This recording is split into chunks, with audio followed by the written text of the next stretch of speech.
अक्सर ऐसा होता है ना कि स्टॉक मार्केट चार्ट्स को देखकर लगता है कि ये ऊपर नीचे जाती हुई उलझी हुई लाइनें आखिर कहना क्या चाहती हैं। तो आज हम एक जासूस की तरह इन्हीं चार्ट्स के राज खोलने वाले हैं। ये है पैटर्न पहचानने वालों के लिए एक खास फील्ड गाइड। हाँ, पहली नज़र में तो ये चार्ट किसी बेतरतीब हलचल जैसा ही लग सकता है, जैसे किसी ने बस यूं ही कुछ लकीरें खींच दी हों। लेकिन जरा सोचिए, क्या हो अगर इसी शोर के बीच बाजार हमें अपनी अगली चाल के बारे में छोटे छोटे इशारे दे रहा हो। हमारा काम बस उन इशारों को पढ़ना सीखना है। तो चलिए शुरू करते हैं अपना पहला पड़ाव, बाजार के सुरागों को पढ़ना। तो सबसे पहले ये चार्ट पैटर्न आखिर होते क्या हैं। इसे ऐसे समझिए कि ये खरीदारों यानी बुल्स और विक्रेताओं यानी बेयर्स के बीच चल रही एक रस्साकशी का खेल है। और चार्ट पर बनने वाले ये खास आकार या पैटर्न हमें बस यही बताते हैं कि इस रस्साकशी में कौन सी टीम जीत रही है। बिल्कुल एक जासूसी के काम की तरह हर उतार चढ़ाव, हर मोड़ एक सुराग है। ये पैटर्न बाजार के छोड़े हुए पैरों के निशान जैसे हैं और हमारा काम है एक जासूस की तरह इन निशानों को पढ़ना और ये समझना कि बाजार किस दिशा में जाने की तैयारी कर रहा है। अब आते हैं हमारे पहले तरह के सुरागों पर, कंटिन्यूएशन पैटर्न्स। जैसा कि नाम से ही जाहिर है, ये पैटर्न हमें बताते हैं कि जो ट्रेंड चल रहा है वो अभी रुकने वाला नहीं है, बल्कि बस एक छोटी सी सांस ले रहा है। तो हमारी इस गाइड में जो सबसे पहला पैटर्न है वो है असेंडिंग ट्रायंगल। ये पैटर्न अक्सर तब दिखाई देता है जब बाजार में एक मजबूत अप ट्रेंड यानी तेजी का माहौल बना हो। इसे पहचानना काफी आसान है। सबसे पहले तो ये देखिए कि एक अप ट्रेंड चल रहा हो, फिर एक सीधी लाइन ढूंढिए जहां आकर कीमतें बार बार रुक जाती हैं। ये हमारी छत है जिसे रेजिस्टेंस कहते हैं। और नीचे की तरफ एक ऐसी लाइन होगी जो लगातार ऊपर उठ रही होगी, जहां कीमतें सहारा ले रहे हैं। ये हमारा फर्श है। धीरे धीरे कीमत इन दोनों लाइनों के बीच एक ट्रायंगल में फंसती जाती है। अब इसके पीछे की कहानी बड़ी दिलचस्प है। देखिए, ऊपर उठता हुआ फर्श साफ साफ बता रहा है कि खरीदार ज्यादा आक्रामक हो रहे हैं।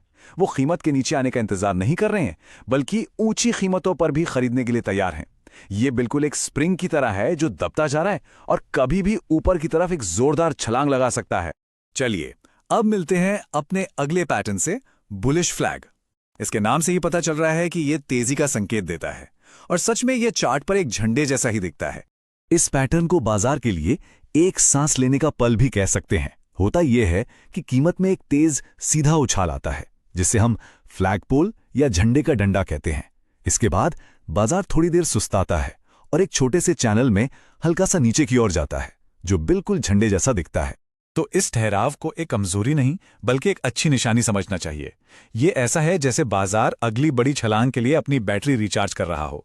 जो लोग जल्दी में थे वो अपना थोड़ा मुनाफा लेकर निकल गए हैं और अब नए मजबूत खरीदार मैदान में उतरने को तैयार हैं। ठीक है, तो अब तक हमने देखा कि ट्रेंड कैसे जारी रहता है, लेकिन अब हम गियर बदलते हैं। अब हम उन पैटर्न्स की बात करेंगे जो हमें चेतावनी देते हैं, जो कहते हैं सावधान, यू टर्न आने वाला है। इन्हें कहते हैं रिवर्सल पैटर्न्स। और इस कैटेगरी में सबसे मशहूर पैटर्न में से एक है जिसका नाम भी बड़ा मजेदार है, हेड एंड शोल्डर्स। इसे पहचानने के लिए 4 चीजों पर ध्यान देना होता है। बाजार पहले एक चोटी बनाता है जिसे लेफ्ट शोल्डर कहते हैं, फिर एक उससे भी ऊंची चोटी बनाता है जो कि हेड है, और फिर एक तीसरी चोटी जो हेड से तो नीची होती ही है और अक्सर पहले शोल्डर के बराबर या उससे भी नीचे होती है। इन चोटियों के बीच के जो निचले पॉइंट हैं उन्हें जोड़ने वाली लाइन को नेकलाइन कहते हैं। यहां पर खेल का मनोविज्ञान समझना बहुत जरूरी है। सीधी सी बात है, खरीदार यानी बुल्स अब थक रहे हैं। वो कीमत को हेड के लेवल से ऊपर ले जाने में नाकाम हो गए। ये एक बहुत बड़ा रेड फ्लैग है और जैसे ही कीमत उस नेकलाइन को तोड़कर नीचे गिरती है तो ये लगभग तय हो जाता है कि अब खेल बदल चुका है। जैसे बेयर्स यानी विक्रेता कह रहे हो, अब हमारी बात। अब आते हैं हमारे आखिरी 2 पैटर्न्स पर, और इन्हें एक साथ समझना सबसे अच्छा है, क्योंकि ये समझिए कि एक ही सिक्के के 2 पहलू हैं, एक दूसरे की आईने वाली तस्वीर। ये तुलना बहुत ही साफ है। एक तरफ है डबल टॉप, जो अंग्रेजी के एम अक्षर जैसा दिखता है। ये तब बनता है जब कीमत 2 बार एक ही लेवल से ऊपर जाने की कोशिश करती है और नाकाम हो जाती है। ये एक मजबूत छत बन जाती है। और दूसरी तरफ है इसका ठीक उल्टा, डबल बॉटम, जो डब्लू जैसा दिखता है। ये तब बनता है जब कीमत 2 बार एक ही निचले लेवल से गिरने से बच जाती है और एक मजबूत फर्श बना लेती है। ठीक है, हमने कुछ बहुत ही मजेदार पैटर्न देखे, लेकिन आगे बढ़ने से पहले एक बहुत जरूरी बात, शायद इस पूरे विश्लेषण का सबसे जरूरी हिस्सा। ये पैटर्न कोई जादू की छड़ी नहीं है, ये भविष्य बताने वाली कोई क्रिस्टल बॉल बिल्कुल नहीं है। तो सवाल ये उठता है कि क्या कोई भी पैटर्न 100% काम करता है? इसका सीधा और साफ जवाब है नहीं, एक भी नहीं। ट्रेडिंग निश्चितता का खेल नहीं है, यह संभावनाओं को अपने पक्ष में करने का खेल है। और यही बात अलेक्जेंडर एल्डर के इस मशहूर कोट में बहुत खूबसूरती से कही गई है। लक्ष्य हर बार सही होना नहीं है, लक्ष्य है एक अच्छी एनालिसिस करना और एक मजबूत प्लान के साथ ट्रेड करना। पैसा तो उसका नतीजा है। तो इन 4 बातों को हमेशा गांठ बांध लेना चाहिए। पहली, ये पैटर्न सिर्फ संभावनाएं बताते हैं, गारंटी नहीं देते।